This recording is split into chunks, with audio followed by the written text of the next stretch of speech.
শুক্রবার মানে তো স্পেশাল কিছু রান্না বাড়া। যতই গরম পড়ুক, যতই শীত পড়ুক, বাড়ির বউদের কিন্তু রান্না থেকে কখনো ছুটি নাই। আসসালামু আলাইকুম, কেমন আছো সবাই? আশা করি সবাই ভালো আছো।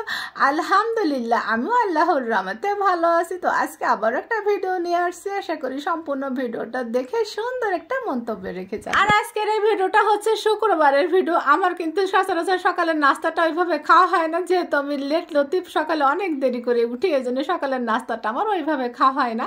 তো আজকে শুক্রবার ছিল, একটু আগেই উঠছি। উঠে তারপরে এই যে ফ্রোজেন পরোটা ছিল, রুটি ছিল, একটু বের করে নিয়েছি, আর একটু চা বানাচ্ছি, দুধ চা। কিছু না হলে কিন্তু শুক্রবারের দিন আমি একটু দুধ চা খাই। অন্যদিন কিন্তু দুধ চাটা সকালে খাই না, আমি লাল চা খাই সবসময় লেবু দিয়ে। এই যে 2 পিস পরোটা আর 1 পিস রুটি সেকে নিয়েছি। আর আমি কিন্তু সবসময় এরকম রুটি পরোটা ফ্রোজেন করে রেখে দেই। তো যাই হোক, এই যে আমি রুটিটাই খাবো, আমি পরোটা খাবো না। আর আগের দিনের হচ্ছে সিমাই রান্না করেছিলাম, সেটা ছিল, ওই সিমাইটা দিয়ে আমি রুটি খাবো। শুক্রবারের দিন কিন্তু অনেক গরম পড়েছিল। এই গরমের দিনে ভিডিও করা, রান্না করা কিন্তু অনেক কষ্টের। তো আমি কিন্তু আগে এই যে সবকিছু কেটে কুটে না গুছিয়ে রেখেছিলাম, তারপরে না রান্নাটা বসিয়ে দিয়েছি। আমি 3 চুলায় না রান্না করতেছিলাম। আজকে আমি একটু বেশি করে রান্না করব ভাবছি। 2 দিনের রান্না না 1 দিনের রান্না করে নিব, পরের দিন যেন আমার আর রান্নাঘরে না আসা লাগে। আসলে কিন্তু অনেক গরম পড়তেছিল। আমি কারেন্টের চুলায় যে মুরগির মাংসটা বসিয়ে দিয়েছি, আর ওই পাশে চুলা হচ্ছে পুঁইশাক ভাজি করতেছি শুটকি দিয়ে। আর এখানে হচ্ছে রোস্টের জন্য আমি রেডি করে নিচ্ছি। তো আমি একটু লবণ আর একটু ফুড কালার দিয়ে সুন্দর করে এই যে মাংসের সাথে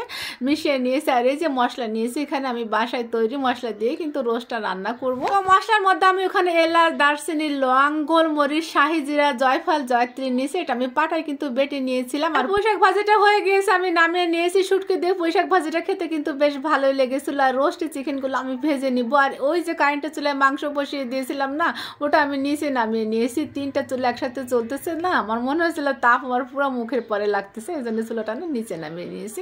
তো আলু দিয়ে মাংসটা আমি খুব ভালো করে কষে ঝোলের পানি দিয়ে রান্না করে নিব। আর এই যে রোস্টেড চিকেনগুলো কিন্তু ভাজা হয়ে গিয়েছে।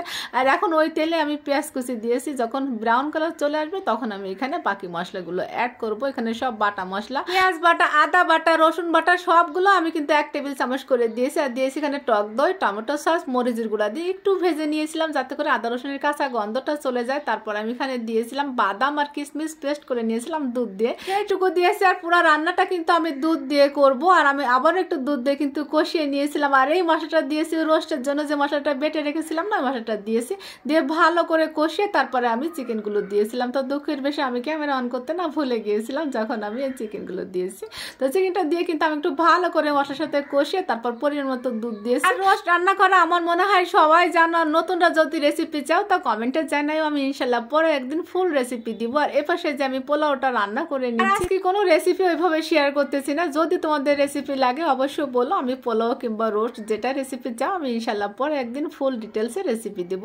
তো যাই হোক, এই যে আমি এখানে একটু কাঁচামরিচ আর ঘি দিয়ে নেড়ে চেড়ে দিচ্ছি। তারপরে একটু উপরটা সমান করে দিব। আমি একটু কিন্তু চিনি দেই পোলাও, তো তাহলে কিন্তু পোলাওর স্বাদটা আমার কাছে মনে হয় ভালো আসে। তো ওটা দমে বসিয়ে দিয়েছি। আর এদিকে দেখো রোস্টটা কিন্তু প্রায় হয়ে আসছে। আর এই পর্যায়ে এসে একটু গুঁড়া দুধ দেবো। এখন গুঁড়া দুধটা দিলে কিন্তু মাওয়ার কাজ করে। একটু ঘি দিয়েছি, ঘিটা দিলে শাহি ফ্লেভার আসবে। আর কাঁচামরিচ ফেলে দিচ্ছে দারুণ একটা ফ্লেভারের জন্য। আর এই যে শেষে দিয়েছি একটু চিনিটা দিলে না স্বাদের ব্যালেন্স ঠিক থাকে। আর দিয়েছি পেঁয়াজ বেরেস্তা দিয়ে একটু নেড়ে চেড়ে মিশিয়ে নিব। যখন উপরে একটু তেল চলে আসবে এরকম, তখন আমি নামিয়ে নিব। মাশাআল্লাহ, এটা দেখতে না অনেক বেশি লোভনীয় হয়েছে, আর খেতেও কিন্তু অনেক মজার ছিল।